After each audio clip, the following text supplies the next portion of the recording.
What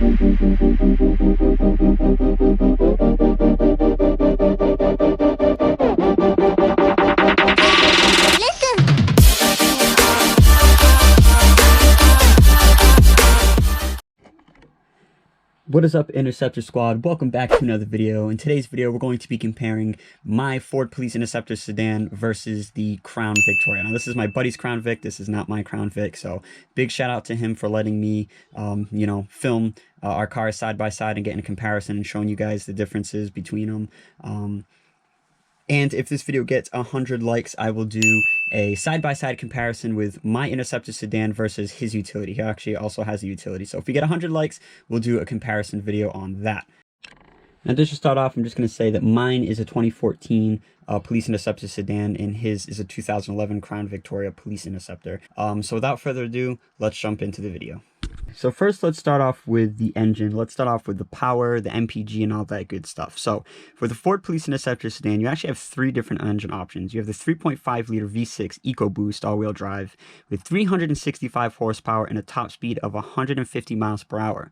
You have the 3.5-liter V6 front-wheel drive with 288 horsepower and a top speed of 133 miles per hour. And then you have the final engine option, which is the current one that we're comparing today, my car, which is a 3.7-liter V6 all-wheel drive with 305 horsepower, a top speed of 133 miles per hour. That one's kind of like the middle ground. And the MPG for them, I don't really believe these numbers. Obviously, it says it's estimated. And the reason why I don't really believe these numbers is because I'm actually getting better MPG than what it's saying here. So, again, it's all on how you drive the car. If you have a heavier foot, then obviously your MPG is not going to be that great. But it says 18 city and 25 highway is what the estimated MPG is for these cars. You're getting a 6-speed automatic transmission, and the 0 to 60 on my specific model, the 3.7-liter, is around 7 to 7.4 seconds. That's according to Business Insider. With the EcoBoost 0 to 60, 5.7 seconds. And according to Business Insider, it is the fastest 0 to 60 police car in America, almost a second faster than the 5.7-liter all-wheel drive Dodge Charger. So the EcoBoost is definitely no slouch. It's got a 19-gallon fuel tank. As for the Crown Vic, you're getting one engine option and one engine option only, which is the massive 4.6-liter V8 rear-wheel drive with 250 horsepower. As for top speeds, with a 3.55 axle ratio, the top speed was limited to 119 miles per hour, and with a 3.27 axle ratio, the top speed was 129 miles per hour. The 0 to 60 was kind of hard to get. I've seen them kind of all over the place. I've seen 0 to 60 on the Crown Vic 7.9 seconds. I've seen 8 seconds. I've seen 9 seconds. So I couldn't really get a kind of set number. So if you guys have a Crown Vic and you've done a 0 to 60, let me know down below in the comments what you guys have achieved. But I'm saying anywhere between 8 to 9 seconds, 0 to 60. You got a 4-speed automatic transmission and, again, a 19-gallon fuel tank, just like in the Police Interceptor Sedan. So with the MPG, again, these numbers are estimated: 16 city, 22 to 24 highway, and you had the optional flex fuel that started in 2008 model years and up. Again, the Crown Vic wasn't really meant to be fast. The Crown Vic was meant to be a workhorse, and that's why the Crown Vic has such a good reputation, because even still to this day in 2019, even though they were discontinued back in 2011, you still see Crown Victorias in service. That's because they were built to last. It was a very, very durable car. They weren't really built for speed. So, but at the end of the day, if we're talking about power, we're talking about speed, which is what this category is about, I have to give the edge towards the Interceptor Sedan. Let's talk about space. Now, this is something a lot of people tell me, how spacious is the Interceptor Sedan? And looking at the numbers here, they don't really look all that, off. They're not really, that far apart from each other. But, they definitely certainly do make a difference. Having the Interceptor Sedan and the Crown Vic side by side, you can definitely tell the difference. So let's start off with the Crown Vic. Now, the Crown Vic, the length was 212 inches, the width 78.3 inches, and the height 58.3 inches. Compared to the Interceptor Sedan, the length was 202.9 inches, the width 85.7 inches, and the height 61.3 inches. As for the trunk room, the Crown Vic had that massive 20.6 cubic feet of trunk space, where the Interceptor Sedan falls a little short with 16.6 cubic feet of trunk space. Now let's go into the inside. The headroom for the Crown Vic, you're getting 39.5 inches of headroom, 60.6 inches of shoulder room, and 41.6 inches of legroom. Compared to the Interceptor Sedan, you're getting 39 inches of headroom, 57.9 inches of shoulder room, and 41.9 inches of legroom. So again, the numbers don't seem all that off, but as you guys can see, especially, like I said, again, having them side by side, the Crown Victoria is a lot more spacious. And when Ford said that they built the Interceptor Sedan with police in mind, I think that's a bunch of BS, because even though, I'm not a police officer, I'm not really that big, tall or big of a kid, so I don't really notice it all that much, but I can see, adding, a laptop mount, all the police equipment, your police belt, all that stuff, that the Interceptor Sedan can definitely get very crowded. The Crown Vic definitely had a lot more space.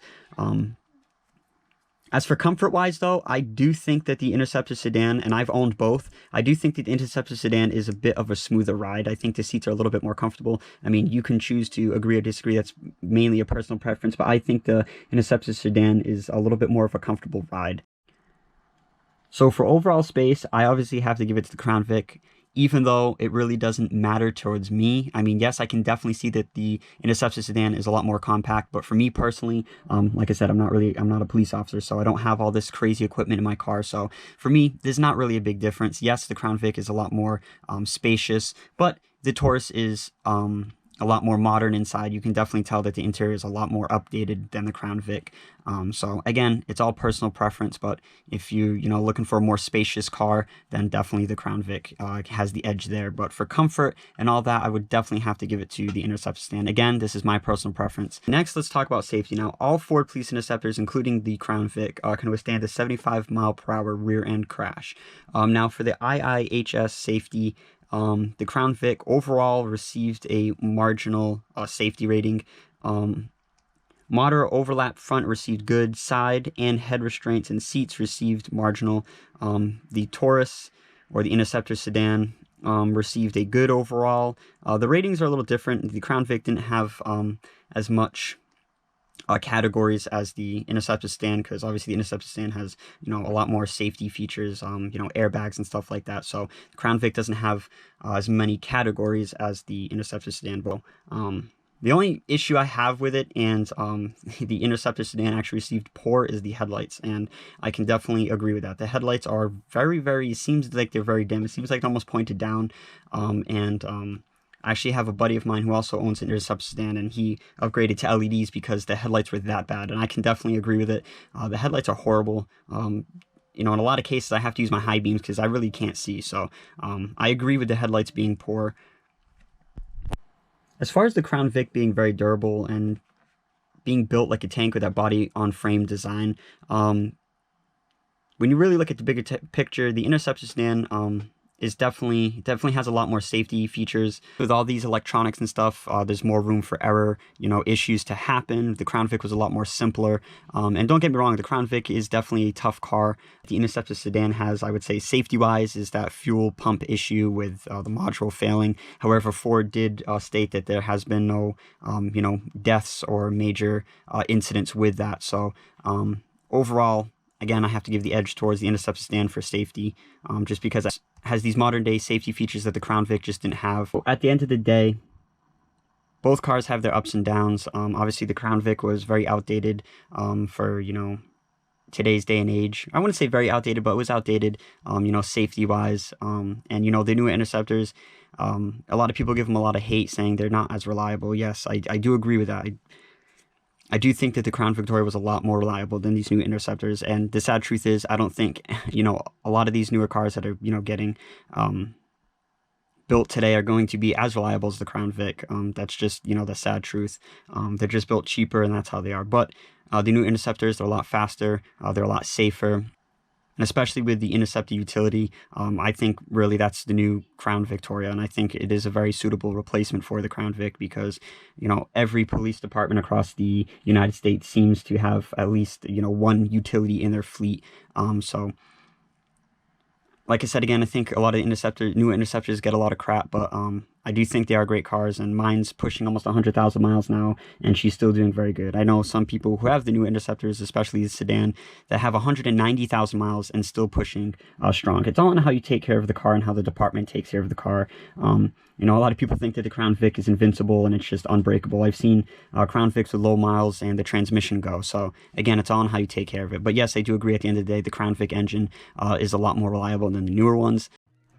I absolutely love my Interceptor Sedan, and I hope when, you know, this one's all said and done, I actually want to go and try to get the EcoBoost model of it, because I really do like him that much. And yes, I still do plan on getting another project Crown Vic in the future. I still love the Crown Vic. You know, it was my first car that I actually worked for.